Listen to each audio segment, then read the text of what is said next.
ก็ขั้นถามถึงประวัติแซมเนาะก็เริ่มต้นกับแมน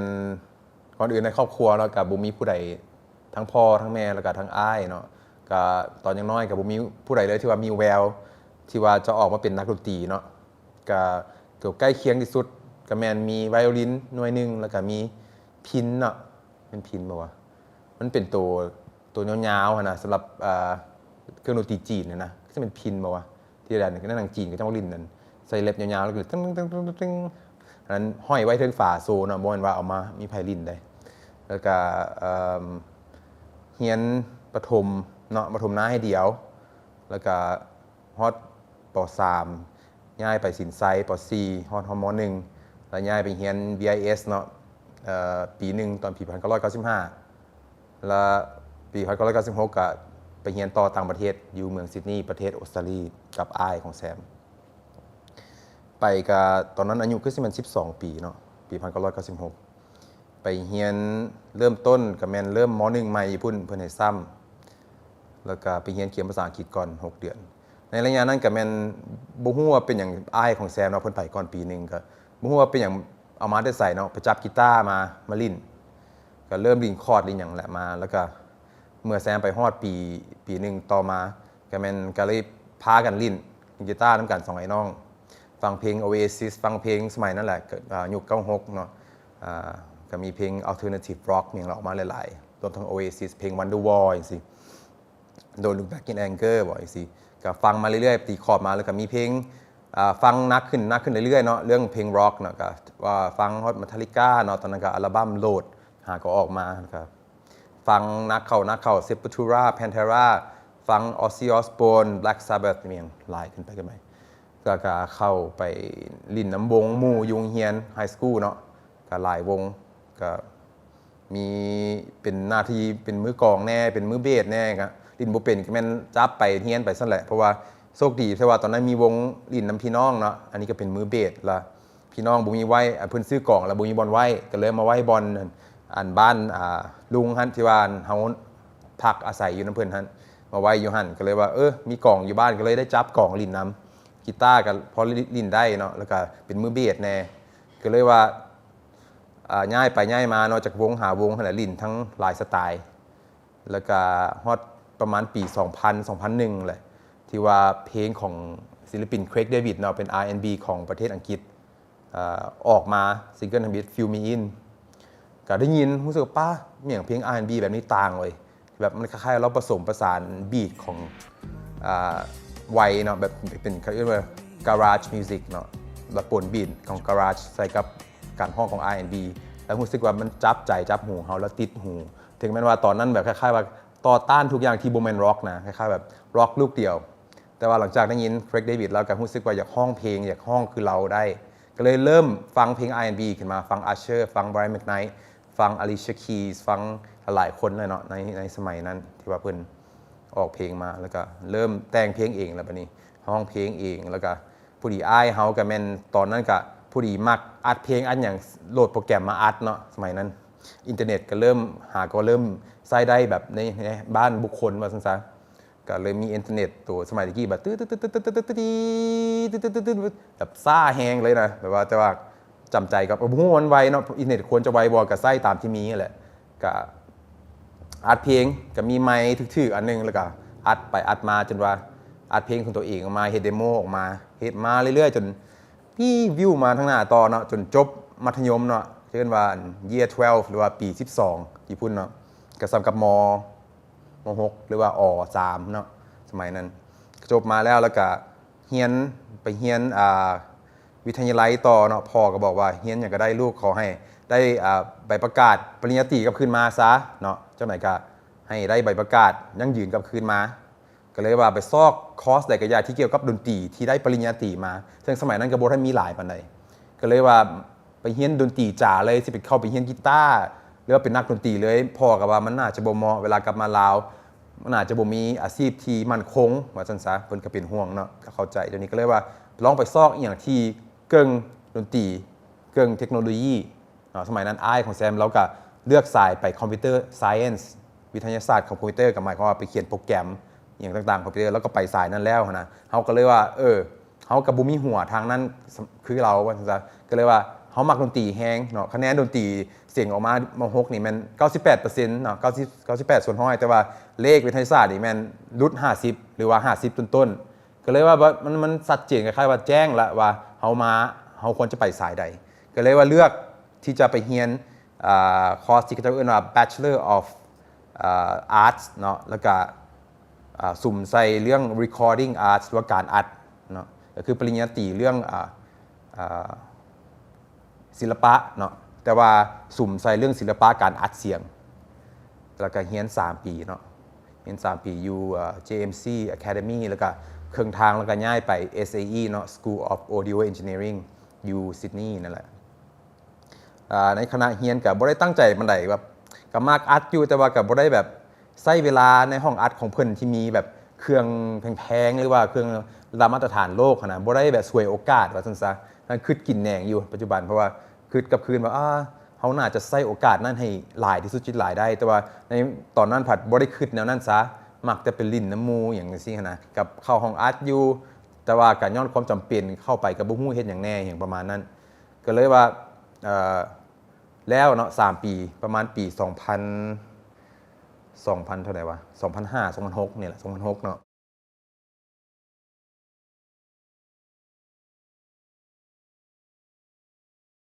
กลับมาลาวทั้ง2ไอ้น้องแล้วก็กลับมาก็เริ่มหาเวียกเฮ็ดเนาะก็บ่ได้เฮ็ดอย่างเทื่อพักผ่อนประมาณ6 เดือนทำอิฐผู้ดีเอาไปเอามามีพี่น้องเนาะฮู้จักกับอเล็กซานดราเนาะแม่เพิ่นเคยเรียนเปียโนนำแม่เพิ่นก็เลยว่าเพิ่นกำลังเฮ็ดอัลบั้ม2อยู่แล้วก็ให้ไปซอยเนาะใส่กีตาร์ใส่ให้พ่อเพิ่นเอิ้นไปซอยเนาะบางเทื่ออยู่ท่าแขกเนาะตะกี้ไปกลับมาก็มาอยู่ท่าแขกนำพ่อแม่ก็เลยว่าเพิ่นก็เลยโทรหากันเอาส่งอีเมลหากันเอาว่าซั่นซะเฮาก็ใส่เบสซะอย่างให้เพิ่นก็ให้ค่ามันเฮาใครอันนั้นเพิ่นเนาะเพิ่นก็ซอยเหลือเฮาทางนั้นเฮาก็ใส่เบสซะอย่างกีตาร์สดอย่างให้เพิ่นหลังจากนั้นก็แม่นได้เฮ็ดเพลงของตัวเองเนาะตั้งแต่อยู่ซิดนีย์พุ่นแหละเป็นเพลง R&B ป๊อปอย่างนั้นเป็นเดโมเป็นเพลงภาษาอังกฤษทั้งนั้นเนาะกลับมากับแบบคล้ายๆภาษาลาวต้องคล้ายได้ปรับตัวเองใหม่กับภาษาลาวคืนอีกเพราะว่าไปก็แม่น10 ปีเนาะแล้วก็หลังจากนั้นก็แม่นได้มีพี่น้องที่ว่าฮู้จักค่ายบาเลนไทน์ฮู้จักค่ายอินดี้อย่างนั้นนะก็เลยว่านัดทั้ง2-3 ค่ายเนาะมีลาวอาร์ตมีเดียอินดี้เรคคอร์ดกับบาเลนไทน์มิวสิกที่ว่าเฮาก็ไปพบเพิ่นทุกคนสุดท้ายแกแมนอินดี้ก็โทรมาบอกว่าโอเคสนใจเพลงของแซมแล้วก็อยากให้แซมเฮ็ดเพลงของตัวเองเลยนะเพราะว่าเฮ็ดเพลงเป็นก็เลยลองเฮ็ดเบิ่งนะเพิ่นก็สนับสนุนเนาะขอบใจเป็ดไอ้ไก่ไอ้ตุลูให้แพงที่ว่าให้โอกาสเนาะตั้งแต่ต้นก็จนฮอดนี่แหละเพลงทำอิฐก็แม่นเพลงโสภาละวันเนาะกับการประกวดนางงามสมัยนั้นเนาะปี1990ปี 2006เนาะ2007ป่ะ2007นั่นแหละก็ไปทัวร์สายใต้เมียงลงไปเหนือใต้เรียบร้อยแล้วก็จังออกอัลบั้มของตัวเองเนาะมี13 เพลงทำอิฐก็แม่นมีเป็นอย่างต้องกันเจ้านั้นค้างในใจตลอดบอกเจ้าก็รู้จะมีความหมายแนวใดในใจจะเก็บมันไว้ส่วนนิรันดร์กาลจะคือเลือดในกายที่บ่เคยจางหายสวรรค์จะคือกับฝันที่เป็นจริงและเฮาต้องถามตัวเองว่าเฮานั้นเป็นอย่างก็เกินต่อมาก็แม่นมีเพลงอย่างบ่เพลงตัวกันแล้วมีบอกให้ค่อยฮู้เนาะแต่ว่าบ่ได้เฮ็ด MV เนาะซึ่งเพลงนั้นก็ทุกคนอาจจะฮู้จากแซมดีจากเพลงนั้นหลายคนเนี่ยคืออยู่แฟนเพลงอยู่ต่างประเทศหรือว่าอยู่ไทยอยู่อเมริกาก็แม่นฮู้จากแซมด้วยเพลงนั้นว่าซั่นซะต้องไปเจ้าไปเพราะอยากขัดขืนหัวใจของใคร baby ก็แต่ให้มีเธออยู่ในชีวิตก็จะสุขสมใจมีโอกาสต่อไปจะเปลี่ยนใจก็บอกให้ค่อยรู้ baby let me know baby บอกให้ค่อยรู้ต้องไปเจ้าไปเพราะอยากขัดขืนหัวใจของใคร baby ในอัลบั้มนั้นก็มีความฮักนั้นมีจริงเนาะที่ปล่อยเป็นซิงเกิลออกทางวิทยุเนาะสมัยนั้นบ่ได้เน้น MV หลายถ้าไปมีความหักอย่าปล่อยมันไปแม้ว่าอยู่แห่งใดต้องไขว่ค้นหาแม้ว่าอยู่ขอบฟ้าแม้ต้องหลั่งน้ำตาก็ยังคงเชื่อว่าความหั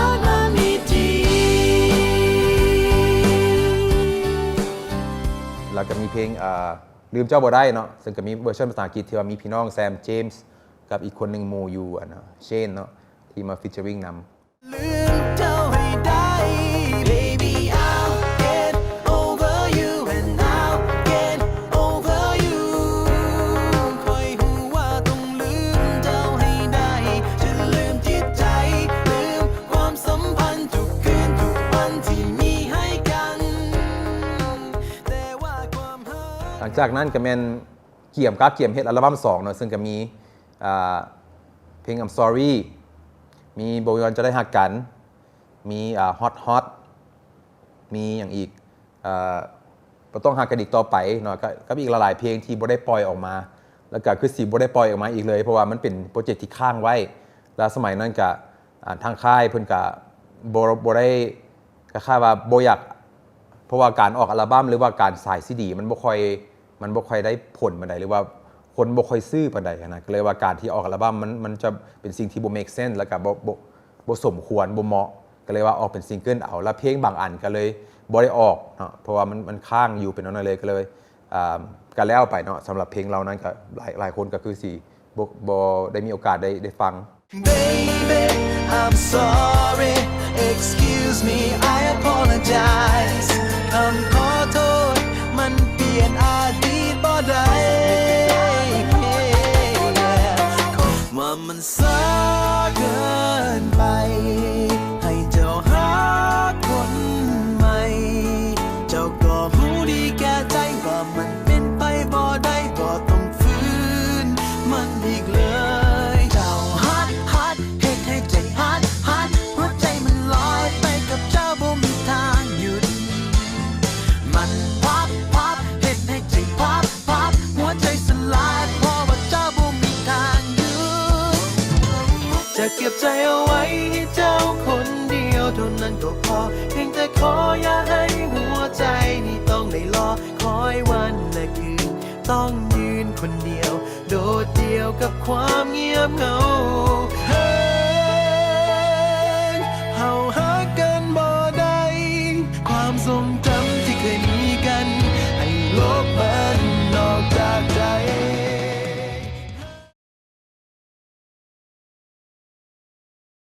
ซิงเกิลล่าสุดของแซมที่ว่า6ปีก่อนหรือว่า5หรือ6ปีก่อนนะที่ออกกับแมนเราต้องหักกันอีกต่อไปก็หลังจากนั้นออก MV นั้นมี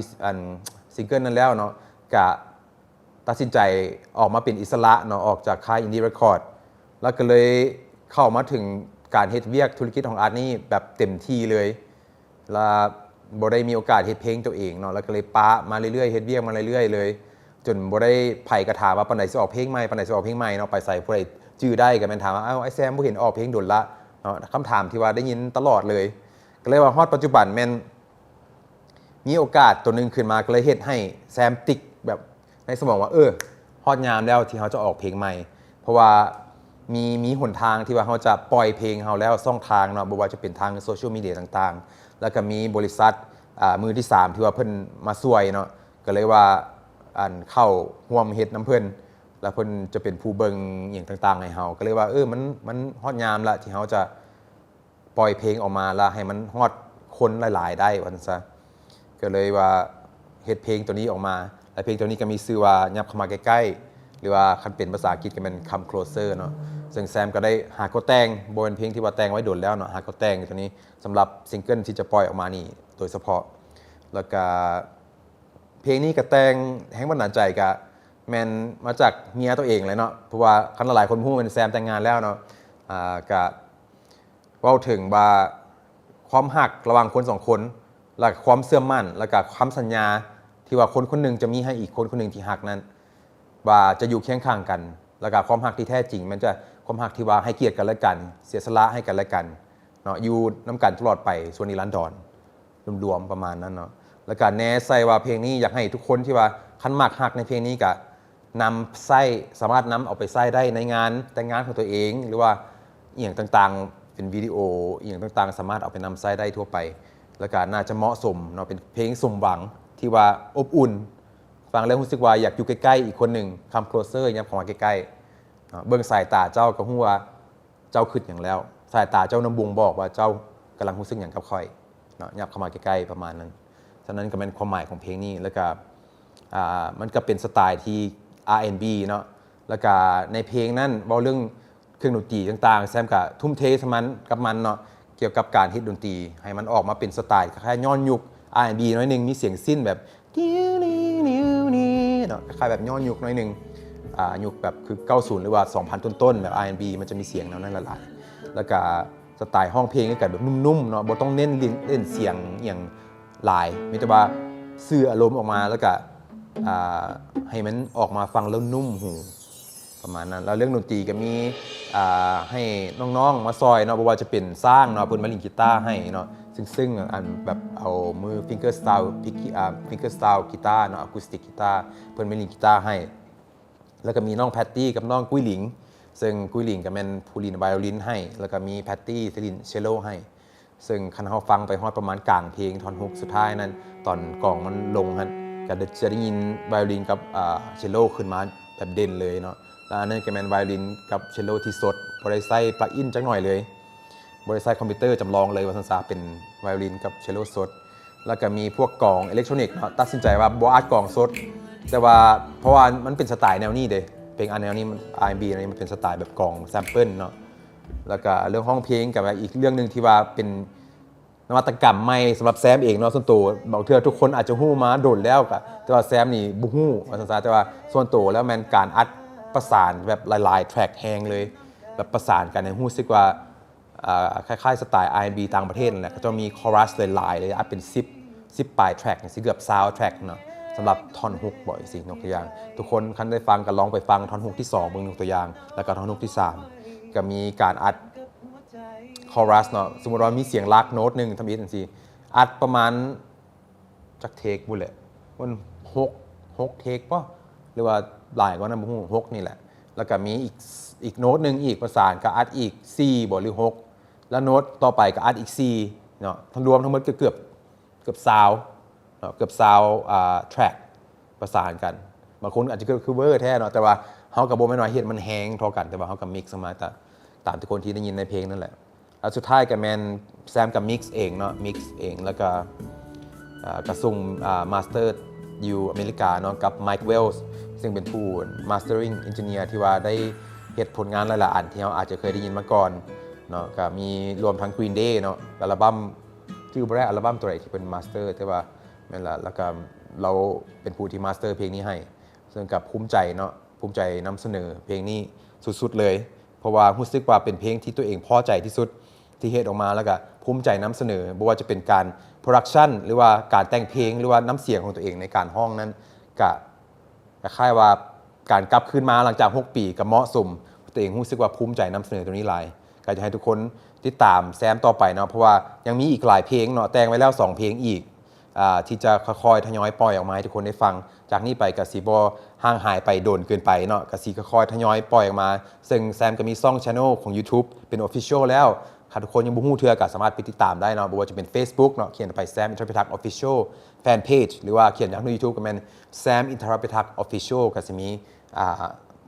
channel ขึ้นมาเนาะก็มีเพลงของแซมรวมอยู่หั่นหมดเลยเนาะก็บ่แม่นเหมือนว่าประมาณ 90% ของเพลงที่ว่าแซมได้ปล่อยออกมาจะรวมอยู่หั่นมีทั้งเป็นลิริกวิดีโอพร้อมเนาะแล้วก็ขาดบ่ได้สุดท้ายก็แม่น MV เพลง Come Closer นี้ก็แม่นเดี๋ยวทุกคนก็เดี๋ยวท่าเบิ่งนำกันเนาะว่าเป็นแนวใดเดี๋ยวขอบใจหลาย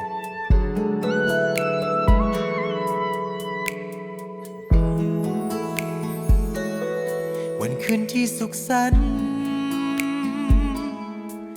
ที่เฮาได้ใช้เวลา